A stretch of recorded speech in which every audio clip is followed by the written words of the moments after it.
Welcome back दोस्तों। उम्मीद करता हूँ सब बढ़िया होंगे। दोस्तों, आज की मूवी में हम देखने वाले हैं एक ऐसी गेम की कहानी जिसको खेलकर कोई भी रातों रात अमीर बन सकता है। तो कहानी बहुत ही इंटरेस्टिंग होने वाली है। जहां मूवी की शुरुआत में हम देखते हैं ऑस्ट्रेलिया में एक प्रोफेसर को माइक पर बुलाया जाता है ताकि वो एक स्पीच दे सके। प्रोफेसर अपनी स्पीच की शुरुआत एक बेतुके मजाक से करता है, लेकिन फिर एक ऐसा घटिया मजाक करता है कि सब लोग सन्न रह जाते हैं। वहां एक महिला जो उस कमेटी की सदस्य होती है प्रोफेसर को रोकने की कोशिश करती है, लेकिन प्रोफेसर उल्टा उस महिला की एक उंगली काट देता है। ये देखकर लोग डर के मारे वहां से भागने लगते हैं और प्रोफेसर आराम से एक नैपकिन से वो उंगली उठाता है। जल्दी ही पुलिस वहां पहुंचती है और जब प्रोफेसर उनसे बात करने से मना कर देता है तो पुलिस उसे गोली मार देती है। आखिरी सांस लेते वक्त प्रोफेसर अपने बजते फोन तक पहुंचने की कोशिश करता है, लेकिन नाकामयाब रहता है।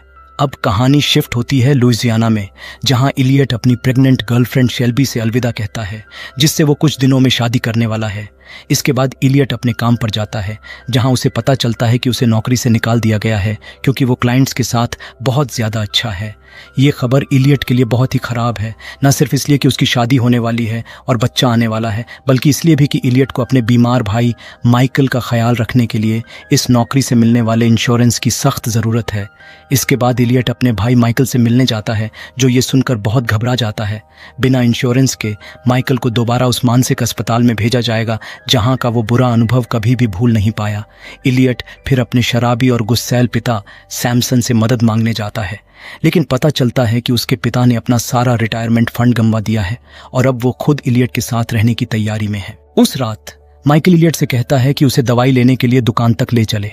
रास्ते में माइकल बताता है कि उनके पिता पहले इतने बुरे नहीं थे, लेकिन जब से उन्होंने अचानक पैसा कमाना शुरू किया वो बदल गए। दवाई लेकर माइकल को छोड़ने के बाद इलियट एक ट्रैफिक लाइट पर रुकता है और एक मक्खी उसके चेहरे के आसपास भिनभिनाने लगती है। ट्रैफिक लाइट लाल ही रहती है जब अचानक एक अनजान नंबर से इलियट को कॉल आता है और एक अजीब सी रिंगटोन बजती है। फोन उठाते ही एक रहस्यमयी आवाज इलियट को उसके पूरे नाम से बुलाती है और बताती है कि उसे एक अनोखे गेम शो के लिए चुना गया है जिसमें वो बहुत सारा पैसा कमा सकता है।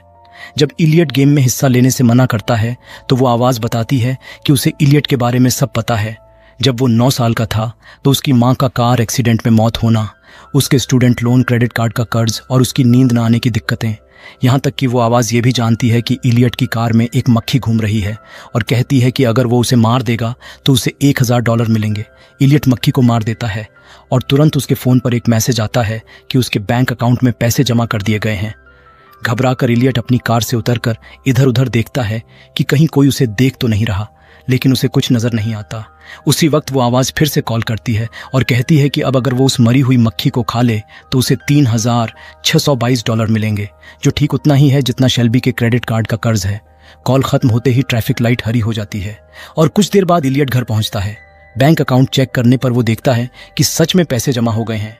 फिर इलियट मक्खी को उठाता है और खा जाता है, जिससे अगली रकम उसके खाते में तुरंत ट्रांसफर हो जाती है। वो आवाज़ फिर कॉल करती है और बताती है कि अगले 36 घंटों में इलियट बहुत अमीर हो सकता है। उसे बस इस गेम के 11 और चैलेंज पूरे करने हैं, जो एक के बाद एक और ज़्यादा इनाम की रकम के साथ आते जाएंगे। अगर इलियट आखिर तक पहुंच जाता है तो उसे पूरे $6 मिलियन मिलेंगे, लेकिन अगर वो किसी भी चैलेंज में फेल हो गया तो गेम वहीं खत्म हो जाएगा और अब तक जो भी पैसे उसने कमाए हैं सब खो देगा। कुछ रूल्स हैं जिनका पालन करना होगा और वो आवाज़ इलियट को बताती है कि ये रूल्स सुनने के लिए उसे अकेला होना पड़ेगा।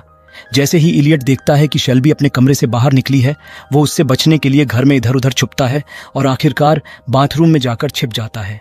इस गेम के बारे में किसी को भी बताना, ऑर्गेनाइजर्स से संपर्क करने की कोशिश करना या गेम में किसी भी तरह की रुकावट डालना, ये सब हार के बराबर होगा। इलियट डील एक्सेप्ट करने के लिए एक दबाता है और फिर वो आवाज़ उसे एक गाना गाने के लिए कहती है, I will dance with the golden toured, ताकि उसकी रजिस्ट्रेशन पूरी हो सके। इसके बाद आवाज़ कहती है कि अगला चैलेंज कल आएगा और कॉल काट देती है। इलियट वापस शेल्बी के पास जाता है और उसे बताता है कि वो उसके लिए एक सरप्राइज प्लान कर रहा है ताकि वो उस पर शक न करे। अगले दिन इलियट शेल्बी और उसके पेरेंट्स के साथ पार्क जाता है, लेकिन उसके दिमाग से वो कॉल निकली ही नहीं। जैसे ही उसका फ़ोन बजता है वो ग्रुप से अलग हो जाता है और अगला चैलेंज सुनता है। उसे अगले 5 मिनट में किसी बच्चे को रुलाना है और इसके बदले उसे $5000 मिलेंगे। इलियट पार्क में इधर उधर नजरें घुमाता है और एक छोटी लड़की को दौड़ते हुए देखता है। वो उसके रास्ते में आ जाता है और उसे बताता है कि उसके पेरेंट्स उसे अनाथालय में छोड़ने जा रहे हैं। जब वो लड़की उसकी बात पर यकीन नहीं करती तो इलियट उस कपल की ओर इशारा करते हुए कहता है कि वो लोग इसी के बारे में बात कर रहे हैं। आखिरकार लड़की डरकर रोने लगती है और अपने परिवार के पास वापस चली जाती है। उसी वक्त इलियट को एक मैसेज आता है कि पैसे ट्रांसफर हो चुके हैं। उसके बाद इलियट जल्दी से अपने ग्रुप की मदद करता है सामान समेटने में और शेल्बी के साथ कार में बैठकर वहां से निकल जाता है। पीछे उस लड़की के पेरेंट्स चिल्लाते हुए उसके कार पर कूड़ेदान फेंकने की कोशिश करते हैं। कुछ देर बाद इलियट और शेल्बी चर्च पहुंचते हैं, जहां से उन्हें सैमसन को पिक करना होता है। जब शेल्बी सैमसन को व्हील चेयर पर वापस लाने की कोशिश कर रही होती है, तब इलियट को अगला कॉल आता है, जिसमें उससे कहा जाता है कि उसे अंधे बच्चों द्वारा बनाई गई एक नेविटी सीन को जलाना है। शेल्बी सैमसन को बाथरूम ले जाती है और उसके बच्चों और शादी के बारे में उसकी शिकायतों से जूझती है। यहाँ पर यह भी पता चलता है कि सैमसन काफी नस्लवादी है, लेकिन फिर भी वो शेल्बी से उसकी जिपर बंद करने की मदद मांगता है। उधर इलियट इस मौके का फायदा उठाकर वो नेविटी सीन चुराता है और उसे चर्च के पीछे ले जाकर आग लगा देता है। तुरंत ही उसके अकाउंट में पैसे आ जाते हैं, लेकिन वो आग पर कंट्रोल नहीं कर पाता और जल्द ही आग पूरी चर्च में फैल जाती है। इलियट घबराकर आग बुझाने की कोशिश करता है, लेकिन जब वो नाकामयाब हो जाता है तो अलार्म बजाने के लिए दौड़ता है। फिर वो शेल्बी और सैमसन को जल्दी से बाहर निकालता है। बाहर निकलते ही उसे फिर से कॉल आता है, जिसमें कहा जाता है कि जैसे ही वो तैयार हो उसे सड़क पार उस बेघर आदमी का पीछा करना है। इलियट बिना किसी देरी के शेल्बी और अपने पिता को वहीं छोड़ देता है। उसकी अजीब हरकतों पर शेल्बी की शिकायतें सुनते हुए भी अनसुनी कर देता है। इस बीच पुलिस स्टेशन में वो लड़की के पेरेंट्स अपनी शिकायत दर्ज करवा रहे होते हैं और उसी वक्त वो बेघर आदमी भी शिकायत करता है कि कोई उसे एक शुतुरमुर्ग और $1000 देकर उसके कपड़े और शॉपिंग कार्ट मांगने की कोशिश कर रहा था, लेकिन वो चीजें लेकर भाग लिया। दोनों पीड़ितों द्वारा दी गई डिस्क्रिप्शन मैच करती है और डिटेक्टिव चिलकोट को केस में दिलचस्पी आ जाती है। तभी एक रिपोर्ट आती है कि वही शख्स चर्च में आग लगाने का जिम्मेदार है। जैसे ही चिलकोट खुद मामले की जांच करने की घोषणा करता है, एक ऑफिसर वहां एक शुतुरमुर्ग के साथ आता है। दूसरी तरफ इलियट बेघर आदमी के कपड़े पहन चुका होता है और छठे चैलेंज को पूरा कर रहा होता है, जो उसे एक बहुत पुराने घर तक ले जाता है। अब उसके पास $50,000 जीतने का मौका है और उसे 6B वाले आदमी को 4 बजे से पहले कॉफी पिलाने ले जाना है। इलियट को यह चैलेंज आसान लगता है, लेकिन जब वो उस अपार्टमेंट में पहुंचता है तो देखता है कि वो आदमी बाथटब में मरा पड़ा है। वो आवाज बताती है कि उस आदमी ने खुद को मार लिया है, लेकिन इससे इलियट का चैलेंज पूरा करने में कोई रुकावट नहीं आनी चाहिए। इलियट ठान लेता है कि इस गेम को हर हाल में जीतना है। वो उस लाश पर फ्रेशनर स्प्रे कर देता है ताकि सड़न की बदबू छिप जाए और बेघर आदमी की शॉपिंग कार्ट में उसे रखकर अपार्टमेंट से बाहर ले जाता है। इलियट ये भी ध्यान रखता है कि लाश ऐसी पोजीशन में हो जिससे वो जिंदा लगे। डाइनर में पहुंचकर इलियट लाश के चेहरे पर एक हैट रख देता है और वेट्रेस पर चिल्लाता है, क्योंकि वो ऑर्डर लेने में बहुत टाइम लगा रही थी। जब सिर्फ 1 मिनट बचा होता है, तभी एक ग्रुप पुलिस ऑफिसर्स डाइनर में घुस आता है और इलियट के ठीक पीछे बैठ जाते हैं, जिससे वो घबरा जाता है। वेटर पहले पुलिस वालों को कॉफी परोसता है और इलियट के पास कोई चारा नहीं बचता तो वो उनसे 1 कप चुराकर अपनी टेबल पर रख देता है और टाइम पर चैलेंज पूरा कर लेता है। उसके फोन पर मैसेज आता है कि उसे पैसे मिल गए हैं, लेकिन अब पुलिस वाले गुस्से में हैं। इलियट उनसे माफी मांगता है और उनके सामने टेबल पर पैसे गिरा देता है। साथ ही ये भी कहता है कि वो अपनी कॉफी में शराब मिला रहे थे। ये सुनकर पुलिस वाले पीछे हट जाते हैं और इलियट वहां से भागने में सफल हो जाता है। इसके बाद उसे फिर से उस आवाज का कॉल आता है, जो इस पुलिस वाले ट्रिक से इतनी इम्प्रेस्ड है कि इसे ही 7वां चैलेंज मान लेती है। लेकिन आवाज ये भी कहती है कि माइकल की फाइल अब रिव्यू के लिए मार्क कर दी गई है, क्योंकि इंश्योरेंस कंपनी ने उसकी मदद बंद कर दी है। माइकल एक सुनसान गली में आता है और उसे एक बस दिखाई देती है जिसे एक मास्क पहना हुआ आदमी चला रहा होता है, तो वो उसमें चढ़ जाता है। उधर डाइनर में पुलिस लाश को निकाल रही होती है और चिलकोट को इलियट के वॉलेट से गिरा हुआ एक कार्ड मिल जाता है। जब उसने पैसे दिए थे, वो देखता है कि एक अजीब आदमी जिसका नाम वॉगलर है वेट्रेस से बात कर रहा है, लेकिन उससे पूछताछ करने से पहले ही वो गायब हो जाता है। वेट्रेस बताती है कि वॉगलर ने खुद को रिपोर्टर बताया था और उसे अपना कॉन्टैक्ट इन्फॉर्मेशन वाला एक पेपर दिया था, जिसे चिलकोट अपने पास रख लेता है। कुछ देर बाद चिलकोट वॉगलर से मिलने उसके ट्रेलर पर पहुंचता है, लेकिन वॉगलर तुरंत भाग जाता है और एक गेट के पीछे जाकर उसे लॉक कर देता है ताकि चिलकोट उसका पीछा न कर सके। वॉगलर कहता है कि पुलिस उनके लिए काम कर रही है और चिलकोट से इलियट को मार देने की बात करता है। फिर वहां से चला जाता है। चिलकोट ट्रेलर की तलाशी लेता है और पाता है कि यह गेम पूरे देश में हो रहा है और एक सिंबल भी मिलता है जो शायद उस ऑर्गेनाइजेशन का लोगो है। वापस इलियट के पास चलते हैं, जो अभी भी बस में होता है। तभी उसे अगला कॉल आता है। आवाज उसे लाइब्रेरी कार्ड निकालने को कहती है, लेकिन इलियट को वो अपने वॉलेट में नहीं मिलता। इसका मतलब है कि अब पुलिस को उसकी पहचान पता चल गई है और उसे 10 साल की जेल हो सकती है। लेकिन आवाज उसे याद दिलाती है कि अगर उसने गेम पूरा कर लिया तो सारे आरोप हटा दिए जाएंगे। रात के समय बस इलियट को एक मोटल पर छोड़ देती है और वो रूम नंबर 8 में जाता है, जहां उसे चाबी के साथ उस ऑर्गेनाइजेशन का लोगो भी मिलता है। रूम के अंदर एक नर्स होती है और एक आदमी जिसका नाम जॉन होता है, जो इलियट को पहचान लेता है। असल में वो स्कूल में साथ पढ़े थे और जॉन हमेशा इलियट को परेशान करता था। नर्स एक आरी निकालती है और तभी इलियट को कॉल आता है कि उसे जॉन का हाथ काटना होगा। इलियट मना कर देता है, लेकिन जब वो जॉन से पूछता है तो जॉन खुद इसके लिए तैयार हो जाता है। इसका मतलब वो भी इसके लिए पैसे ले रहा है। इलियट तैयार हो जाता है, लेकिन नर्स सिर्फ जॉन को लोकल एनेस्थेटिक देती है, जिससे इलियट डर जाता है क्योंकि जॉन अभी भी होश में रहेगा। जीतने के लिए बेताब जॉन इलियट को अपमानित करना शुरू कर देता है और उसे याद दिलाता है कि उसने स्कूल में उसके और उसके भाई के साथ क्या क्या किया था, जिसमें माइकल के चेहरे पर पेशाब करना भी शामिल था। आखिरकार इलियट का पारा चढ़ जाता है और वो एक झटके में जॉन का हाथ काट देता है। जॉन दर्द से चिल्ला उठता है और खून चारों तरफ बिखर जाता है। इसके बाद इलियट जॉन को अपनी कार में डालकर हॉस्पिटल ले जाता है और नर्स को एक बैग में उसका हाथ देकर वहां से निकल जाता है। जाते वक्त उसे जॉन का भाई दिखता है, जो स्कूल के दिनों में उसे भी तंग करता था। इलियट गुस्से में आकर एक कुर्सी उठाता है और उसे उस पर 2 बार मारता है, जब तक कि कुर्सी टूट नहीं जाती। फिर उसे मैसेज मिलता है कि ये हरकत उसका 9वां चैलेंज था। उधर पुलिस इलियट के घर की तलाशी ले रही होती है ताकि उसका अगला ठिकाना पता चल सके। कुछ घंटों बाद इलियट अपनी शादी की प्रैक्टिस डिनर में पहुंचता है। सबको हाय हेलो बोलकर वो जल्दी से एक कोने में चला जाता है और अगले कॉल का बेसब्री से इंतजार करने लगता है। आवाज आती है और कहती है कि 10वां चैलेंज $500 मिलियन के लिए होगा। जब इलियट की बारी आएगी टोस्ट देने की, तब उसे at the international communist anthem गाते हुए पूरी जगह को तोड़ फोड़ कर तबाह करना है। जो भी चीज टूट सकती है उसे तोड़ना है और फूलों पर पेशाब भी करना है। गाने के बोल उसकी जैकेट की जेब में है। स्पीच का टाइम आता है, तभी पुलिस माइकल को ढूंढते हुए आ जाती है, उस पर पब्लिक न्यूडिटी का इल्जाम लगाते हुए। शेल्बी की मां सारे गेस्ट्स को एक और रूम में भेज देती है, जबकि इलियट अपने भाई की वजह से परेशान हो जाता है, क्योंकि उसे पता है कि इस घटना से माइकल को एक बुरी संस्था में भेज दिया जाएगा। पुलिस को भटकाने के लिए इलियट अपना चैलेंज शुरू करता है और गाना गाते हुए गिलास तोड़ने लगता है। माइकल इसका फायदा उठाकर वहां से भाग निकलता है। इलियट एक माइक्रोफोन स्टैंड उठाकर रूम में मौजूद हर चीज को तोड़ता है और पुलिस वालों पर कपकेक फेंकता है। जब पुलिस वाले उसे रोकने की कोशिश करते हैं तो इलियट खुद को खत्म करने की धमकी देता है और फिर फूलों पर पेशाब कर देता है। इसके बाद इलियट बिल्डिंग से बाहर भागता है और दरवाजे के सामने एक कुर्सी रख देता है ताकि कोई अंदर ना आ सके। लेकिन अगला कॉल बताता है कि उसका 11वां चैलेंज है कि उसे गिरफ्तार होना है। मजबूरन वो कुर्सी हटाता है और पुलिस वाले उसे पकड़ लेते हैं। बाद में पुलिस स्टेशन में उससे घंटों पूछताछ होती है और एक पुलिस वाला उसकी सारी हरकतों की लिस्ट बनाता है। इलियट देखता है कि लिस्ट में कुछ ऐसी चीजें भी हैं जो उसने नहीं की, जिससे उसे पता चलता है कि कोई और भी ये गेम खेल रहा है। मैन ऑफिस में चिलकोट न्यूज में देखता है कि वॉगलर की आरवी में आग लग गई है। चिलकोट इलियट से खुद पूछताछ करना चाहता है, लेकिन उसका सीनियर उसे मना कर देता है। जब इलियट को आखिरकार अकेला छोड़ा जाता है तो वो कुर्सी का निचला हिस्सा तोड़ता है और एक पुलिस वाले का इंतजार करता है। पुलिस वाला अंदर आते ही इलियट उस कुर्सी के हिस्से से उसे धमकाता है ताकि वो उसे अपनी बंदूक दे दे। इसके बाद वो पुलिस वाले को एक शील्ड की तरह इस्तेमाल करता है और अपनी फोन वापस देने की मांग करता है। पुलिस वाले पहले ही एक प्लान बना रहे होते हैं, तो इलियट एक और रूम में चला जाता है और दरवाजा लॉक कर लेता है।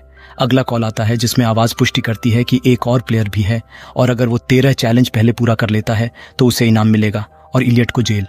पुलिस वाला इस बीच मौका पाकर अपनी बंदूक वापस लेने की कोशिश करता है, लेकिन गलती से इलियट ट्रिगर दबा देता है और पुलिस वाले के पैर में गोली लग जाती है। बाकी पुलिस वाले दरवाजा तोड़ने ही वाले होते हैं कि इलियट एक कुर्सी उठाकर खिड़की से कूद जाता है और एक डंपस्टर पर गिरता है।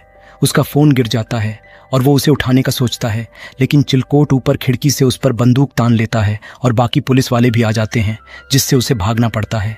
कुछ मिनट बाद इलियट एक राहगीर से फोन चुराता है और उसे डराता है, चिल्लाते हुए कहता है कि उसे पता है कि उसे देखा जा रहा है और वो अब इसी नए फोन पर कॉल कर सकते हैं, लेकिन कुछ नहीं होता। इलियट एक और महिला के पास से गुजरता है और उसे परेशान करना शुरू कर देता है। सोचता है कि वो भी गेम का हिस्सा है और उसका पीछा करता है। कुछ घंटों बाद इलियट आखिरकार समझ जाता है कि वो महिला बस एक आम इंसान है और माफी मांगता है, लेकिन अचानक उसका माफी मांगने का चेहरा गंभीर हो जाता है। वो बाहर जाकर इलियट से कहती है कि उसके कपड़ों के हैंगर की रस्सी ठीक कर दे। जैसे ही वो ऐसा करता है, उसे एक टेक्स्ट मिलता है कि उसने चैलेंज 12 पूरा कर लिया और उसे $1 मिलियन मिल गए। तभी एक बाइकर्स का ग्रुप उस एरिया में आता है और इलियट जब नज़दीक से देखता है तो उसे समझ में आता है कि वो कपड़ों का हैंगर सड़क पर लटका है और ये बाइकर्स को काट सकता है। वो तुरंत उसे नीचे कर देता है और बाइकर्स सुरक्षित निकल जाते हैं। बाइकर्स थोड़ी देर रुकते हैं और फ़ोन पर चैलेंज पास करने की पुष्टि करते हैं, लेकिन तभी दूसरा खिलाड़ी दूर से एक दूसरी रस्सी लटकाता है, जिससे इलियट दौड़कर युवाओं को चेतावनी देने के लिए भागता है, लेकिन वो नहीं सुनते और जब बाइकर्स अगले चैलेंज के लिए लौटते हैं तो वो ट्रैप में फंस जाते हैं और सभी मारे जाते हैं। ये देखकर इलियट रोने लगता है और एक मृत आदमी के बैग से फ़ोन उठाता है। आवाज़ उसे $1 मिलियन की बधाई देती है और दर्शकों से सवाल पढ़ने लगती है, लेकिन इलियट फ़ोन फेंक देता है और कहता है कि वो और नहीं खेलना चाहता। इस बीच चिलकोट आखिरकार वोगल को एक बार में पाता है और उसे धमकी देता है कि वो जो जानता है वो बताए नहीं तो उसे गिरफ्तार कर दिया जाएगा। वोगल अपनी रिसर्च दिखाता है, गेम के नियमों की व्याख्या करता है और बताता है कि उसकी पत्नी ने कुछ साल पहले इसे खेला था, लेकिन वो अपने कुत्ते को खाकर मर गई। तब से वोगल आयोजकों को खोजने की कोशिश कर रहा है। वो बताता है कि 13वां चैलेंज हमेशा यही होता है, खिलाड़ी को अपने परिवार के किसी सदस्य को मारना होता है। फिर इलियट सड़क पर चल रहा होता है जब अचानक उसे एक फ़ोन की रिंगिंग सुनाई देती है। वो उसे ढूंढने के लिए भीड़ में खोजता है और एक व्यक्ति को भागते हुए देखता है तो वो उसे एक अम्यूजमेंट पार्क में फॉलो करता है। अचानक दूसरा खिलाड़ी एक आइसक्रीम ट्रक शुरू करता है और उसे मारने की कोशिश करता है, लेकिन इलियट सही समय पर बच जाता है। ट्रक चला जाता है और इलियट एक रैंडम कार पर कूदकर पीछा जारी रखता है, जहां उसे एक और फ़ोन मिलता है जो पहले से ग्लव कंपार्टमेंट में रखा होता है। आवाज़ उसे याद दिलाती है कि किसी दूसरे खिलाड़ी के प्रगति में हस्तक्षेप करना नियमों के खिलाफ है और अंतिम चैलेंज के बारे में बताने की कोशिश करती है, लेकिन इलियट फ़ोन को खिड़की से फेंक देता है। अंततः ट्रक रुकता है और इलियट को पता चलता है कि वो अपने पिता के पुराने घर के सामने है। वो अंदर रश करता है और सैमसन को आराम से खाना खाते हुए पाता है। बाथरूम में शोर होता है, लेकिन ये माइकल होता है। इलियट को यह जानकर झटका लगता है कि माइकल ही दूसरा खिलाड़ी है और उसे अंतिम चैलेंज का पता है, एक परिवार के सदस्य को मारना।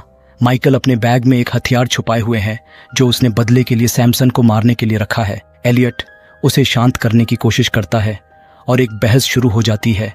तभी सैमसन उन दोनों को एक बड़ा राज बताता है। उसने पहले गेम खेला था और जीतने के लिए अपनी पत्नी को मार डाला। वो तब से अपने अपराधों के बोझ के साथ जी रहा है और इसी वजह से वो इतना मिजरेबल बन गया है। गुस्से में एलियट पुलिस की बंदूक निकालता है और माइकल से कहता है कि वो दूसरे कमरे में इंतजार करे। जब वो शूट करने के लिए तैयार होता है, सैमसन उसे बताता है कि वो नहीं चाहता कि उसका बेटा भी उसी खेल में फंसे जैसे वो फंसा था, और अचानक चाकू से खुद को खत्म कर लेता है, जिससे एलियट जीत नहीं पाता। अब माइकल डर गया है क्योंकि उसे लगता है कि एलियट उसे मार देगा, इसलिए वो अपने बैग की तरफ बढ़ता है, दावा करते हुए कि वो सिर्फ अपनी दवा चाहता है। सबसे बुरे का अनुमान लगाते हुए एलियट घबरा जाता है और पहले माइकल को गोली मार देता है। तुरंत पछताते हुए वो अपने भाई के पास भागता है और माइकल स्वीकार करता है कि वो सिर्फ एक बार कुछ जीतना चाहता था। फिर वो एलियट को चाकू घोंप देता है, जिससे एलियट तुरंत पीछे हट जाता है। माइकल फिर से उसे चाकू घोंपने की कोशिश करता है, जब तक उसकी गोली की चोट से खून बहता रहता है और वो मर जाता है। उसकी फोन पर एक जिंगल बजता है और बताता है कि उसने जो पैसे कमाए थे वो सब खो चुका है। फिर घोषणा करता है कि एलियट विजेता है। इस बीच चिलकोट अपनी ट्रक खोलता है जिसमें गेम का लोगो वाला कीचेन है, मतलब वो उनके लिए काम करता है। उसने वोगलर को मार डाला क्योंकि वो बहुत जानता था और अब वो अपनी सारी रिसर्च चला रहा है। उसके बाद वो सैमसन के कमरे में जाता है उन शवों को जलाने का इरादा रखते हुए। तभी एलियट उसे पकड़ लेता है। चिलकोट समझाता है कि एलियट को चिंता करने की जरूरत नहीं है क्योंकि उसका काम सभी गेम अपराधों को कवर करना और सबूत मिटाना है, लेकिन एलियट बदले के लिए बेताब है और तुरंत चिलकोट को गोली मार देता है। इससे एलियट की अयोग्यता हो जाती है और वो तुरंत $6 मिलियन हार जाता है। कुछ ही देर बाद एलियट शेल्बी को कॉल करता है यह सुनिश्चित करने के लिए कि वो ठीक है। शेल्बी बताती है कि किसी ने उसे कॉल किया और कहा कि वो एक मक्खी खा ले, लेकिन उसने ऐसा नहीं किया, जिससे एलियट राहत की सांस लेता है। और इसी के साथ यह बेहतरीन कहानी यहाँ पर एंड हो जाती है। अगर आपको मूवी अच्छी लगी हो तो लाइक और सब्सक्राइब करना ना भूले, ताकि फिर मिले ऐसी ही किसी बेहतरीन कहानी के साथ। And finally, thanks for watching.